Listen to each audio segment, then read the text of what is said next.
welcome to X-Japan channel, where I use my 15 years of life experience in Japan to talk about a variety of topics on a weekly basis. And I have to say though, this time my 15 years of experience are actually working against me, because I wanted to answer the question of what is daily life actually like. And when I first started considering this question, I found myself thinking, well, how in the world am I going to make daily routine interesting? You know, wake up, commute to work, do some shopping, commute home, rinse and repeat. And it's simply because it's that, it's routine. So I realized what I had to do was to take the last couple of weeks and do a little bit of field work for this particular topic. And I just spent the last 2 weeks really thinking about and observing my daily commute and trying to remember what is interesting or different or would be very new to people first coming to Japan, that has become completely normal and just fades into the background for me. And to be honest, it was actually quite a therapeutical experience. I really enjoyed the last 2 weeks. It helped kind of refresh my daily commute and make it more interesting again. And I appreciate that. It was actually a really good thing. So hopefully what I found of interest will also be of interest to you. So let's get started. Okay, first I want to just start with the details of daily life, the things that you see all the time and then begin to unsee as it becomes routine. Japan has a lot of political posters all around. They're posted up on public buildings, they're posted up on private residences or notice boards, and can pop up in the most random of places. And we can't really do that in the US. There's no real political poster scene in America. Instead, we have US flags everywhere. And that's something you don't see in Japan, except on national holidays. On national holidays, the Japanese national flag might come out, but otherwise, you just don't see it. But plenty of political posters. Another thing you see a lot of are banners and flags. Businesses, clinics, almost everything uses them, including government offices. And it just must be a major business to make those and display those. There's a lot of random monuments that you come across. Most of them I have no idea what they are for.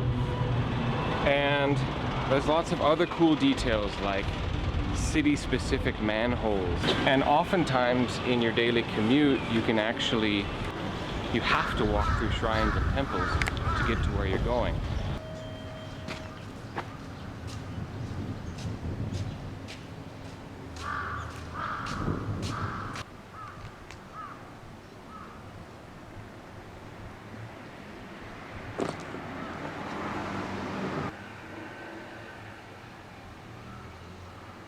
Where I used to live, I actually had to walk through a graveyard every day to get to my bus stop. And before you think that is maybe impolite or a faux pas, all of the local school kids went that way too. So I noticed that first before I personally started to use it. It was also fun to notice all the little alleyways that are everywhere again. A lot of them I actually navigate because they're the fastest way to get somewhere else. And when you move to a new place, you quickly figure out which alleyways are going to act as shortcuts. But alleyways in Japan tend to be some of the most fun places to explore.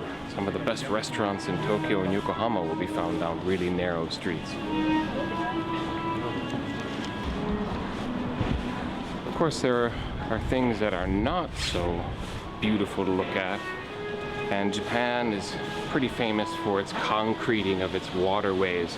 I get it, long history of flooding problems, but it makes for a lot of rivers that have become quite unattractive.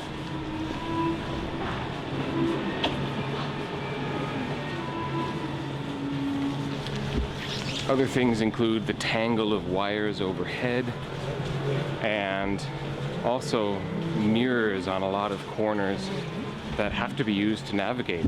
Otherwise, cars wouldn't be able to see what's around the corner. So they're actually quite necessary. And it's one of the things, if you drive in Japan, you have to become used to using to actually check those for pedestrians, bicycles, and other cars.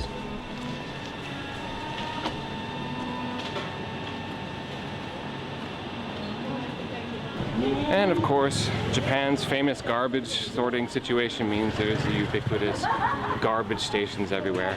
Sometimes they look like this, which are just a sort of basket net that you put out on the garbage days. Some of them are actual metal bins, and I've even seen in some places people have their own bins that they put out, although that's pretty rare. It's usually a communal trash. Depending where you are, there's a general crowdedness that you don't get in a lot of American cities. But that's certainly something you get used to. It's not something that's going to dissipate anytime in the future. Japan has a famous falling population, but if you're in the big cities like Tokyo, Yokohama, those populations are still growing as many people from the countryside move there. There's all kinds of other random things that you see on a daily basis. One of them is there are hair salons everywhere in Japan. I haven't actually figured that one out.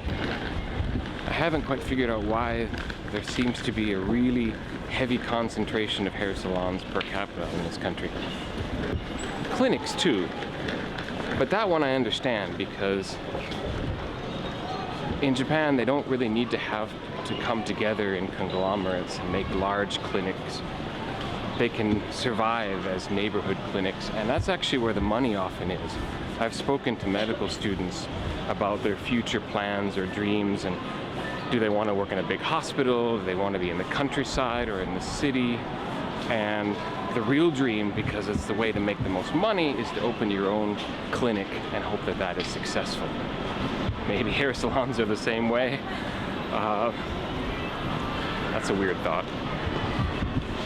And of course, entertainment options are all over the place that you wouldn't see in America, like the pachinko parlor I'm passing right now, and the karaoke place that I'm passing right after that. Karaoke, sorry. Karaoke. And finally, you get a lot of the new and the old mix. And I'm not just talking about new and old, like the old wooden houses of the Meiji era or something. I'm talking about the ones that were thrown up in the Showa era with lots of tin and really not high quality siding and lots of bad mortar work and that sort of thing that are dating about 30-40 years. Okay, let's talk about the commute itself. First of all, you're going to see a lot more bikes and scooters on the road if you live in a place that doesn't get a lot of snow. And if the weather's nice, I will ride my bicycle to the train station. It costs about 100 yen to park my bicycle. The whole process of locking it up and then paying that 100 yen, $1, is all automatic, as you can see here. And that's better than the bus by quite a bit. The bus is more expensive. Not terribly expensive, but it's not cheap. In terms of what is different about the commute itself, well, it always seems like everyone's in uniform here. And I'm not just talking about the school uniforms, which kids wear even on Saturdays. I'm also talking about the salaryman or office uniforms. For example, suits here are always going to be a dark blue, black, dark gray. And in general, the fashion, there's not a lot of bright colors in Japan. You don't see a lot of really bright clothing.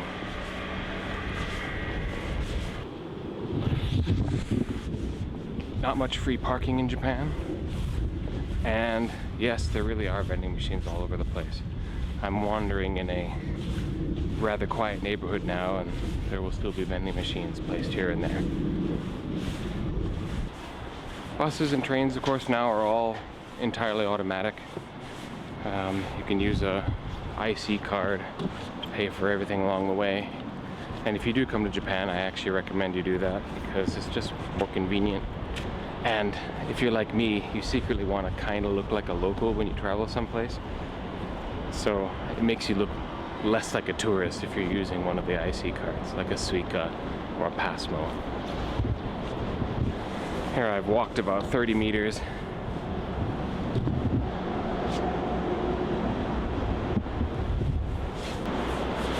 Another random vending machine. One of those things I mentioned on my video about things that are difficult to get used to even if you've been here a long time is the constant companion of having an empty seat next to you on the train. And it's true.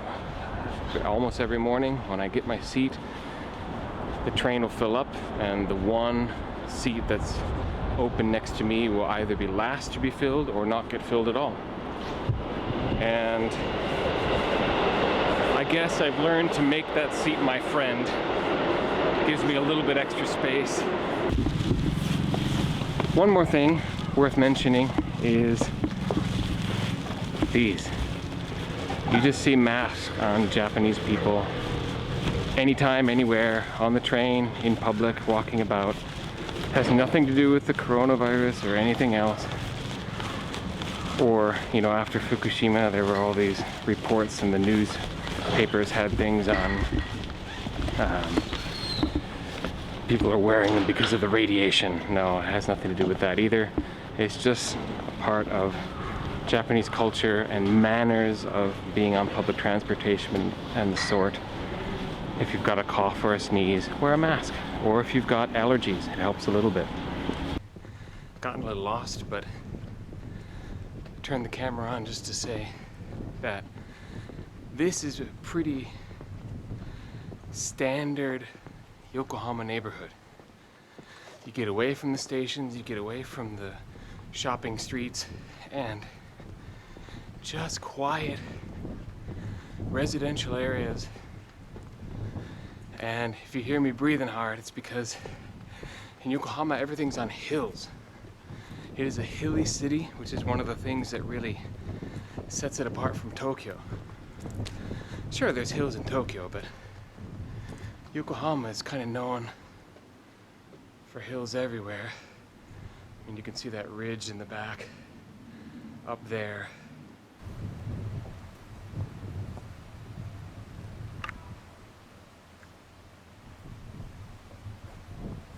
Okay, I'm stopping short because I just realized what I'm looking at up ahead now.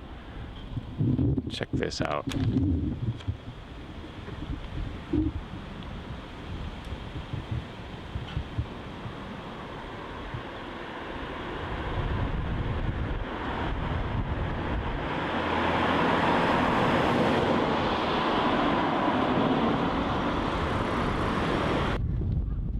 I have to say, one thing this vlog is really helping me do is step out and away from the everyday slog of just life as a routine. Doing something like this has really helped me to kind of break out of that tunnel that I think we all put ourselves into. So with that, I'm going to sign off. I want to thank you very much for watching. If you enjoyed this, please hit the like, subscribe if that's your thing. I certainly enjoyed it. This was one of my favorite episodes that I've filmed. This is one of my favorite episodes that I've filmed recently. And it sort of gives me the inspiration to keep on doing this. Even if my audience remains small, it's really doing a good thing for me, I believe. So thanks for watching, and I hope to see you in the next one.